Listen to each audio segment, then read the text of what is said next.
I turned 57 last month, and my ex-girlfriend turned 55 a few days ago. We were together 25 years before I called it quits 2 weeks ago. When my ex and I got together, she was a self-described open-minded person who, unlike other women I dated, didn't start pulling my arm on the marriage issue after we passed the 1-year mark. She had a mom who grew up in Sweden where couples would live together and have children but never marry. She was always on the fence about children. However, I didn't want children because at the time I was thinking about how much I was willing to sacrifice to start a business and how I'd resent my kids for getting in the way of that. We argued over this and went to counseling over this. Our arguments were interrupted by the fact that my startup costs led us to sell plasma to survive. Then it was like we woke up one day and my girlfriend was 39 and I was 41, and the money finally started coming in. I felt like my girlfriend didn't want to rock the boat then, and we just wanted to enjoy the money. We traveled the world. She quit her job to volunteer for a charity. I got involved in causes too. However, I'm in my late 50s now, and I think in the back of my mind, it never registered that the door to having biological kids was closed forever. But it hit home when my girlfriend, sort of in a blasé way, said, "Well, that's the end of phantom pregnancies for me," when she found out she was menopausal at 53. Since then, I've been in an internal crisis because everything about my life has gotten old. My life felt empty. I had worked through the emotional issues that prevented me from wanting kids, and now I desperately wanted a family. My doctor told me I wouldn't be the first older father. What's worse is that a lot of my once divorced friends, who are also in their 50s, have easily had healthy, happy children, and finally the time and money to devote to them. I felt I was in a place where I appreciated children, could provide for them, and would never take my children's mom for granted, always seeing her as beautiful, unlike guys in their 30s. I became more depressed, and finally I realized that if I wanted to do something about my desire to have biological kids, to see little quirks of myself reflected in my kids in a way that can only be described by biology, I needed to act now. So I sat my then girlfriend down and said, this was what I was struggling with. She tried to shame me by saying this was me having a midlife crisis and that I'd used up her time and I owed her. Even called me narcissistic for wanting to adopt, as she suggested, when nearly all parents try for biological kids before adopting. I'm letting her stay in my vacation house for a month so she can find her own place. The whole time she told everybody I was crazy and would wake up. Am I the idiot for changing my mind about kids at 57 and leaving my girlfriend because of it? Ex-girlfriend is acting like I don't get to change my mind. You are the idiot. You're the hugest moron ever. You're a monster. She spent her life with you, waiting for the timing to be right, while it never was for you.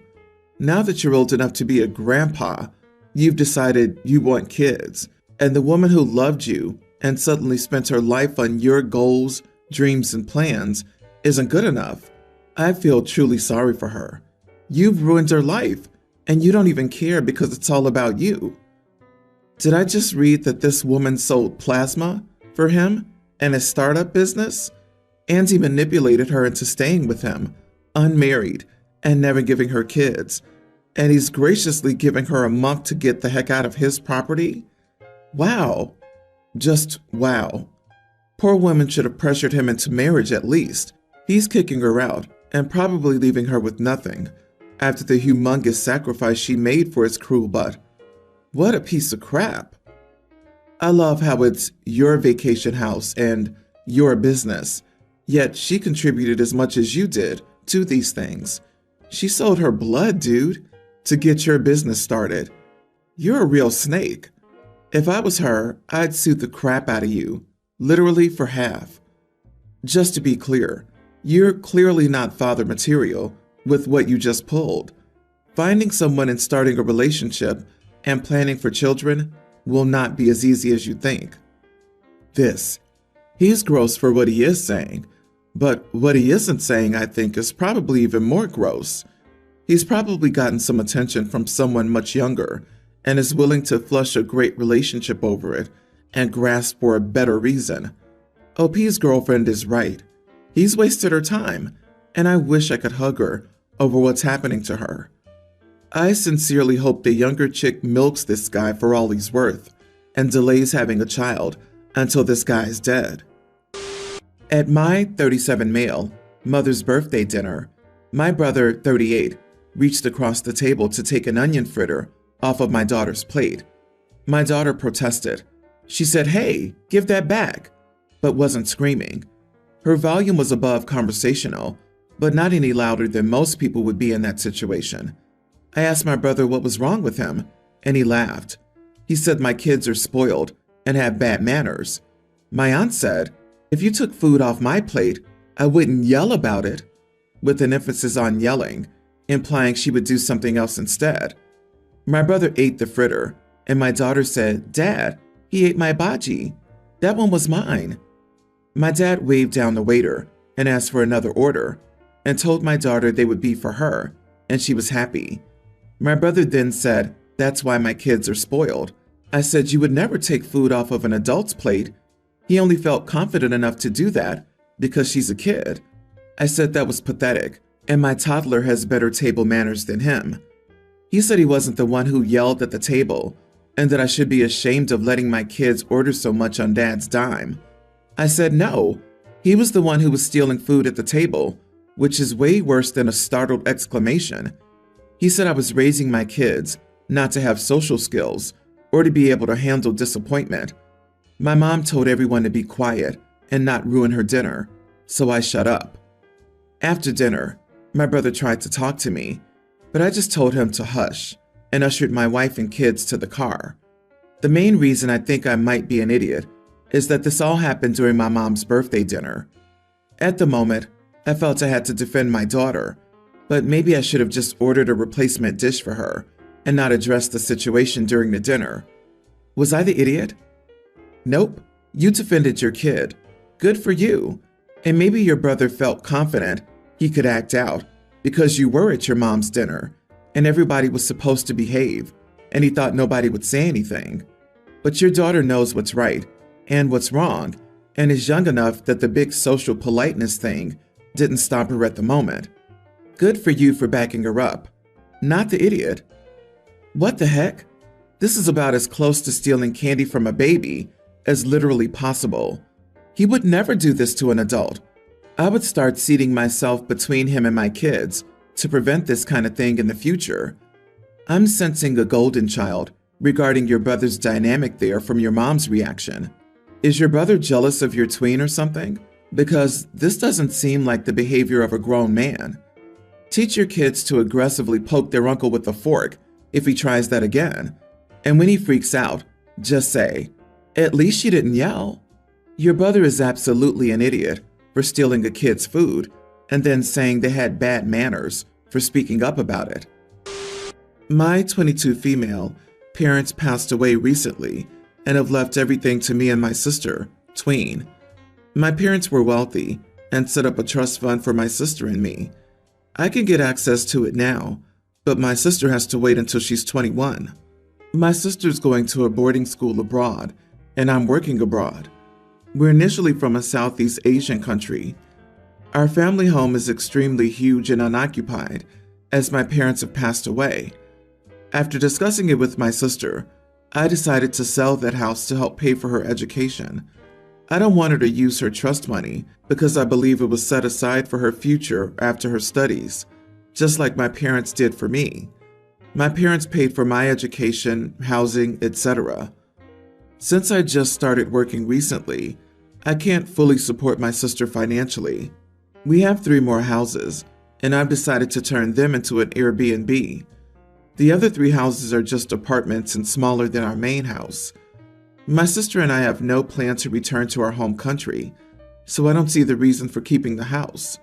Yes, the house contains lots of memories, but managing it would put a dent in my pocket. My parents lived more comfortably than their siblings do, so they would always help them out.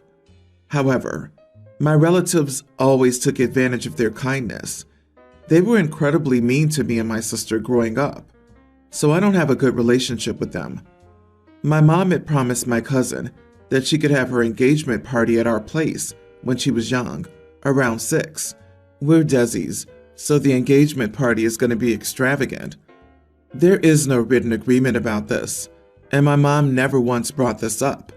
My sister and I hate this cousin because she used to bully us. My cousin freaked out when I said I'd sell the house.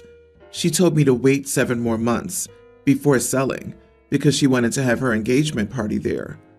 I refused and said for 7 months the house would be occupied and I couldn't be bothered to manage it. She said she could move in with her family. I stood my ground and said no. Everyone on my mom's side is angry because I'm ruining my cousin's life. Also, since they can't afford to rent a hall, I'm being an idiot. My lawyer said I'm in the clear here and I don't owe her anything. My boyfriend and sister are on my side. Some friends say I'm an idiot because it's legally right but morally wrong. My relatives are still harassing me. Oh dear God, no, not the idiot. Morally what? It's your house. You didn't promise anything to anyone. Your mom did. They bullied you and your sister. What moral are they talking about? The same they use with you and your family? They already took advantage. You are not ruining anything. Your friends can help her if they have a problem. Wanting to move into your house for 7 months just so they can have an engagement party there is a huge red flag. They're trying to occupy your house and claim it's theirs or guilt trip you into letting them stay there longer. Stand your ground and lawyer up.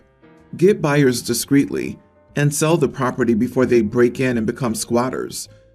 It'll become difficult to move them then. Make sure you have a good security system in the house and turn off the utilities as much as you can without damaging anything too. You probably need electricity for the security devices, but the house likely doesn't need water until it's sold. If you aren't in a chilly area, the natural gas could be turned off too. If they do break in, I suspect that unofficially turning off utilities is likely a criminal violation. I was on the verge here, but everyone on my mom's side is angry because I'm ruining my cousin's life. LOL, pathetic much? How do you ruin her life by not letting her use your venue? She needs to get her crap together and throw her oh so precious engagement party herself. Probably along the lines of, how humiliating. Yes, show off your own wealth, gold digger. Definitely not the idiot, and I'm really sorry for your loss. You sound like a great big sister. A friend, Sam, is 4 months pregnant with her second child and celebrating her 33rd birthday. We all went to a nice restaurant to celebrate her birthday. She orders a bottle of red wine for the table, and she starts drinking. When the waiter's pouring her glass, she basically has it up to 3/4 of the glass. We're looking at Sam like, come on, that's a lot. And then one of her friends is like, Sam, you aren't going to drink all of that, right? Sam's like, relax. You can have 1 or 2 glasses. Red wine is filled with antioxidants. My gynecologist told me that you should have 0 alcohol, but I was thinking, okay, 1 glass of wine can't be too bad. After dinner, we ended up going to a cocktail bar. When we're there, I tell Sam, look, they have all these great mocktails. She looks at the menu and then orders a Long Island iced tea. And another one of her friends tells Sam to come on, it's not good for the baby. She then snaps at us, telling us that enough men are trying to control women's bodies, that she doesn't need us telling her what to do. After that, it got really quiet, and we all backed off. Sam ended up drinking a couple of more drinks after that. She ordered birthday shots and then got a frozen Slurpee type drink. Sam got decently intoxicated and we got her an Uber home. After the party, Sam posted pictures of the dinner and at the cocktail bar, and in some of the photos, she looks intoxicated. A lot of our mutual friends are saying that we're all guilty for not stopping Sam. Most of the blame is on her, but people have been saying that we're bad friends for letting her hurt her baby like that. I don't know what to do. Sam is a good friend of mine, but she's a grown woman. Am I supposed to tell her what she can and can't do when she's pregnant? What has made the situation bad is that Sam's now told people we were encouraging her to do birthday shots, etc., when we were all cringing when she was drinking. At this point, Sam's family all see us as bad friends. Not the idiot, but personally, I'd be cool with burning a friendship down to the ground over this. Getting intoxicated is for adults, not for fetuses building neural pathways. She's a grown woman, and this isn't her first rodeo regarding pregnancy. If she doesn't have it in her to care, then nothing you said or did was going to change that. Yeah, were you all supposed to restrain her physically? What did they want you to do? So she's a hypocrite, as well as irresponsible and dishonest. This is all on her, not you guys. Everyone said what they should have. Why the heck did you then proceed to go to another bar with her? I'd have given her a piece of my mind, and I'd tell her baby daddy. They deserve to know that their child is being endangered. She sounds like an alcoholic, and you lot aren't helping. You poured gasoline on a lit fire. Everyone's the idiot here. Whoever decided the next stop should be a cocktail bar is an idiot too. We have 2 kids. I love to take family pictures. A lot of them are when they're in action, and that usually means I'm not in the photos. My husband doesn't really take photos, so really no pictures with me in them. So I booked a photo shoot to have a nice photo of the whole family. My husband has been a pain the whole time, not understanding why I would like a family photo. All he had to do was show up wearing some decent clothes. We were doing it after I got the kids from school, and he showed up in a band t-shirt. I was angry, but the photos went on. We got into a huge argument after the kids went to bed. He told me I should be happy he showed up at all, and I blew up and told him I'm not his mother, and he knew how to dress himself. He thinks I'm a jerk, but I feel he purposely messed up the photos. Is it that hard to wear a button-down polo when I ask? Am I the idiot for telling my husband that I'm not his mother and he knows how to dress himself properly? We literally had a whole conversation about the kids' clothes and then what would match them. Not the idiot, but I don't understand why he had a problem showing up for the photos, and I don't understand why he wore a band t-shirt. He knew that was inappropriate. Perhaps it was a passive-aggressive attempt to get back at you for forcing him to be in the photo? I think his behavior is pretty outrageous. And this is why people have the much ridiculed selfie sticks, so they can take photos of themselves and themselves with others, because nobody else, and I'm looking at your husband, can be asked to do it. OP, your husband doesn't have to understand why you want to have a nice family photo. He should go along with it and try to be appropriate because it's important to you. What you wanted was harmless and really pretty common and nice. Now he gets to be memorialized in his band t-shirt. At the same time, it sounds like the rest of you looked cleaned up and nice. Yay. This is such an underrated yet critically important concept. You don't always need to understand why something's important to someone you care about. You just need to respect it, and you just do things for others because you love them. I want to ask, how long have you been carrying this dude? Does he not realize that father and husband are roles and not medals? He's trying to pass off the bare minimum as maximum effort, and you should be so lucky. I'm willing to bet that this process of his also counts towards other instances in your relationship. He absolutely did this on purpose. Why are you married to someone who cares so little about you? Also, this tactic was incredibly manipulative. No one really takes photos except professional photographers, which most of us aren't. Your husband is absolutely capable of snapping a few family pictures here and there because he knows it's important to you. His disdain for you is a lot.